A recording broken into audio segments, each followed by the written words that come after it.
Hello again class, Dr. L here. This video is going to go over the odd questions um, from Chapter 9 of Fundamentals of Corporate Finance, 3rd edition by Perino, Kidwell, and Bates. In this video, we are going to go over questions 9.5, 7, 9, 11, 13, 15, and 17. So let's begin. Question 9.5. Present value of dividends. Fresno Corp is a fast-growing company that expects to grow at a rate of 30% over the next 2 years and then slow down to a growth rate of 18% for the following 3 years. If the last dividend paid by the company was $2.15, estimate the dividends for the next 5 years. Compute the present value of these dividends if the required rate of return was 14%. So the first thing we want to do is untangle what the question is telling us. Analyze the given, just pull it aside. The growth rate for phase 1 is 30%. The number of years in phase 1 is 2, so then it's 2 years. And then the problem says that thereafter, from years 3 onward, that the number of years, that the growth rate is 18% during phase 2, and the number of years in phase 2 is 3. So we're looking at 5 years total. Required rate of return is 14%, and the last paid dividend was $2.15. So we know for this one that we're going to have 6 different answers. So you need to have 6 different cells, right? We need to do the estimated dividends for each of the 5 years, and then we have to do the present value of those dividends if the required rate of return is 14%. And all of you watching this video should get it right because I'm going to give you the answer, and I'm going to show you how to do it. So the first thing that we want to do is set up a chart or like a table like this so we can identify, so we can find out what the year-to-year part first. So the first thing that I did over here is I did this part, the dividend at year 1, dividend at year 2, year 3, year 4, year 5, right? I didn't have this first. I didn't have this at the moment, but basically this is what you do. You want to start with your year 1. So I guess let's blank this out here so we can focus. All right, so in order to do dividend at year 1, all we're going to do is the last dividend paid, which we know is $2.50, times 1, in parentheses 1, plus the growth in phase 1, which is the 30%. All right, so let's undo this, no fill. So basically what we do is just equals the last dividend paid times, open parentheses, 1 plus the growth in phase 1, close parentheses, and then boom, you get your $2.80. For dividends in year 2, what we're going to do is look at the dividend paid in year 1, right, which is $2.80. So let's look at that one.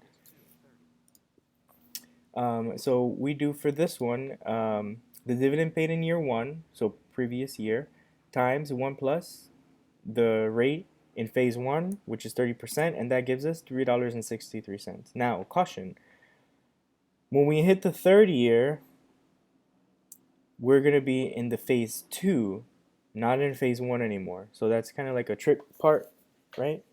So what we want to do is equals dividend in year 2 times 1 plus growth in phase 2.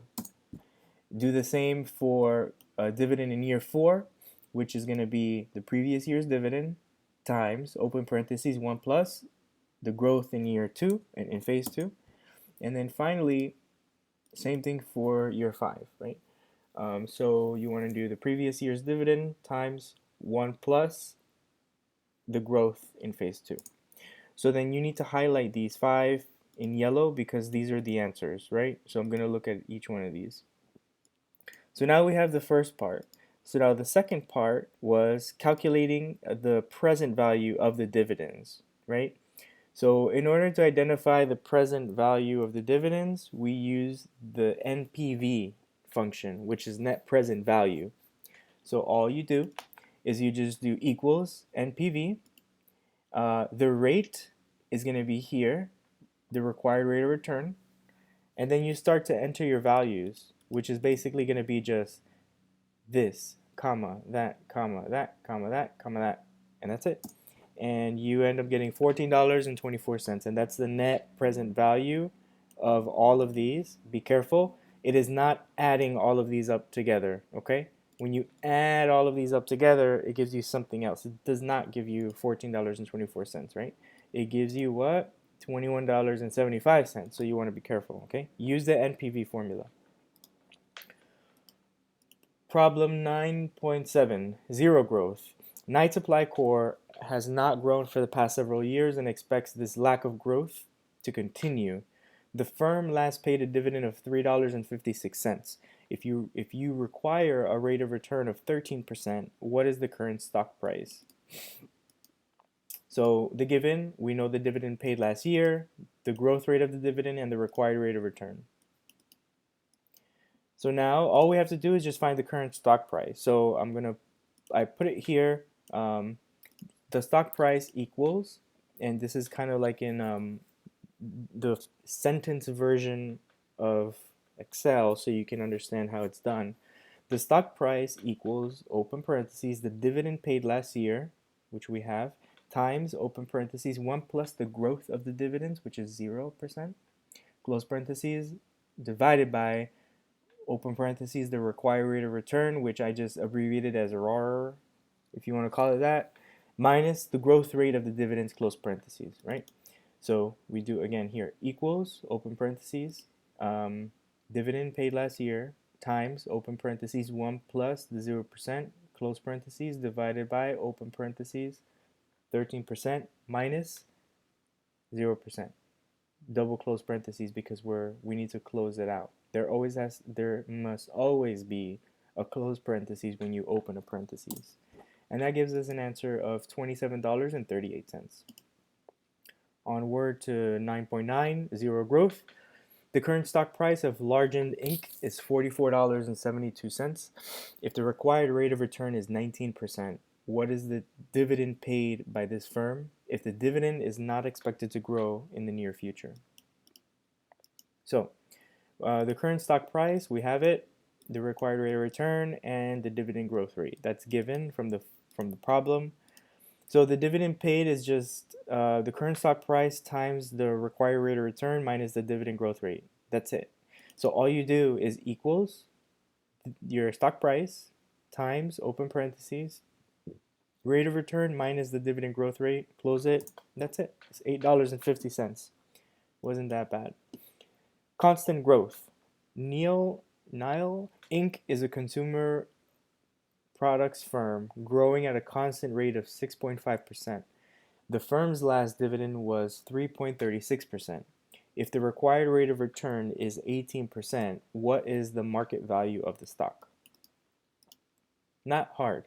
We have the given, right? We set it aside here, and the current stock price is just the dividend just paid times 1 plus the growth rate of the dividend divided by the required rate of return minus the growth rate of the dividend.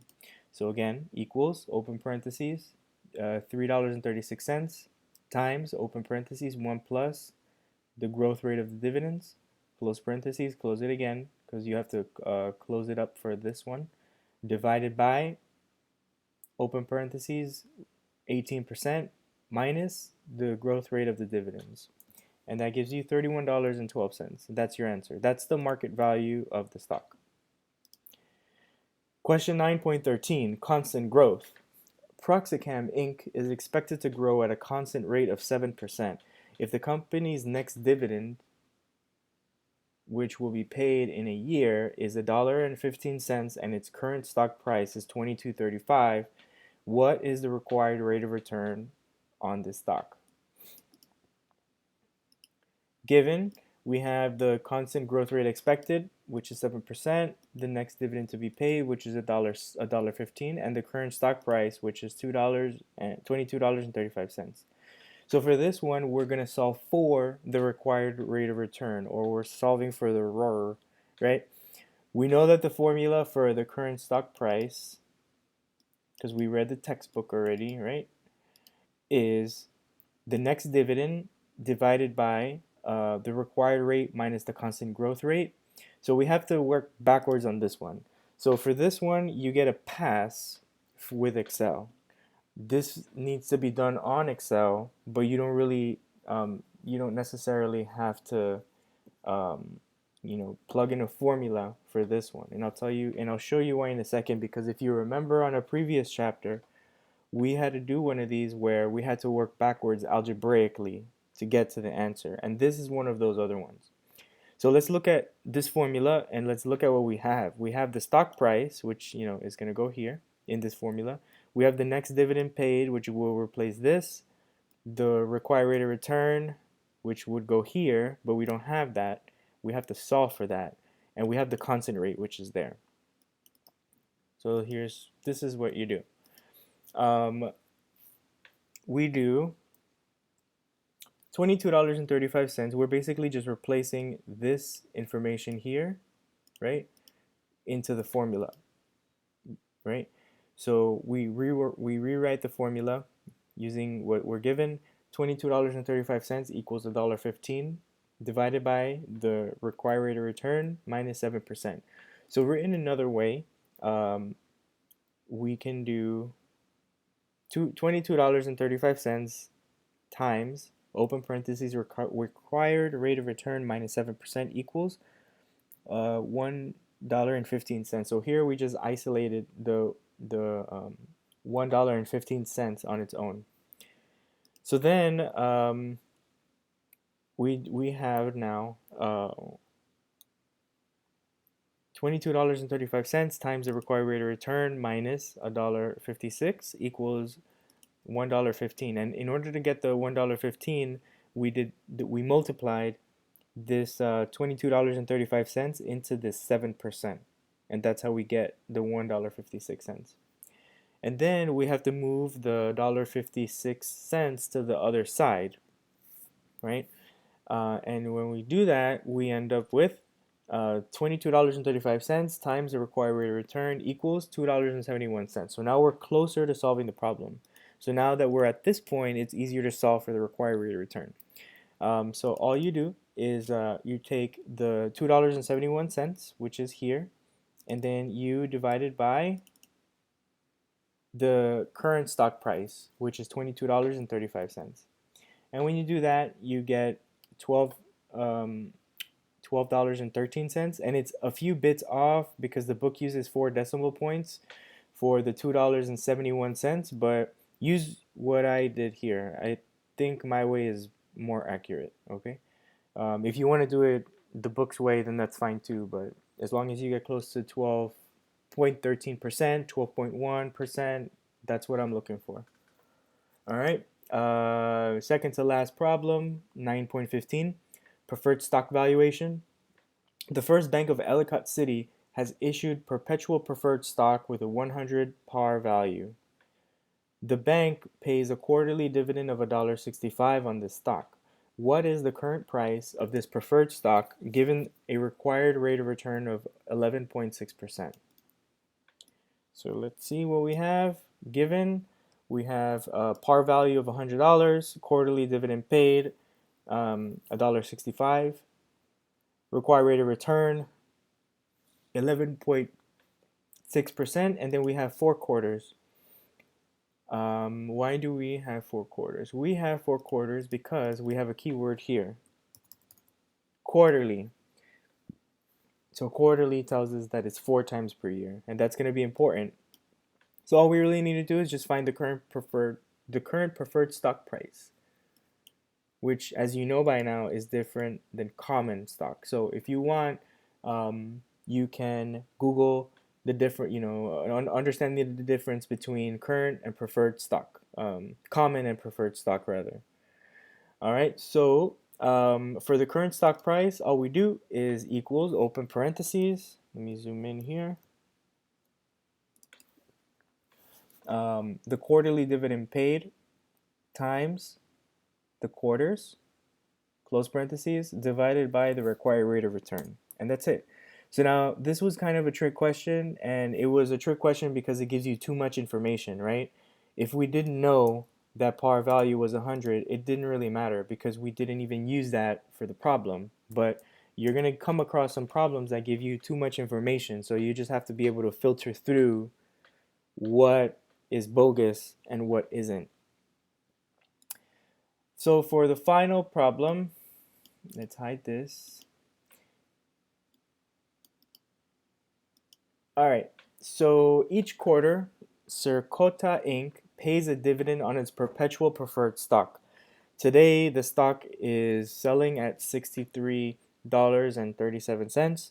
If the required rate of return for such stock is 15.5%, what is the quarterly dividend paid by the firm? So we have the given here, current preferred stock, we have it at 63.37, required rate of return 15.5, and now we also had to make sure to put 4 quarters, and that's important. Why? Because we have a keyword here, quarterly dividend paid. All right. So we're trying to find out what the quarterly dividend paid is by the firm, not the quarterly dividend paid in a year. They want to know per quarter how much they pay out. So the first thing that we have to do is find the annual dividend paid. And in order to find that, it takes 2 seconds. You just do equals the required rate of return times the current preferred stock price, and that's it. So per year, they pay $9.82. But this problem is not asking you what the annual dividend is. I made a typo here. If you haven't noticed by now, I'm kind of like, I can pinpoint these typos when I see them. I try to fix them right away. Anyway, so $9.82 is the dividend paid in a whole year, but the question is asking you per quarter. So all we do is we just divide this, the $9.82, by 4, and that's it. It's $2.46. So how much does Circota Inc. pay per quarter in their dividends? It's $2.46, and that's it. So this concludes the video tutorial for chapter 9 of some of the odd Excel problems from the Fundamentals of Corporate Finance text, 3rd edition by Perino, Kidwell, and Bates. If you have any questions, comments, concerns, complaints, feel free to reach out. I'll be more than happy to assist. Have a great day.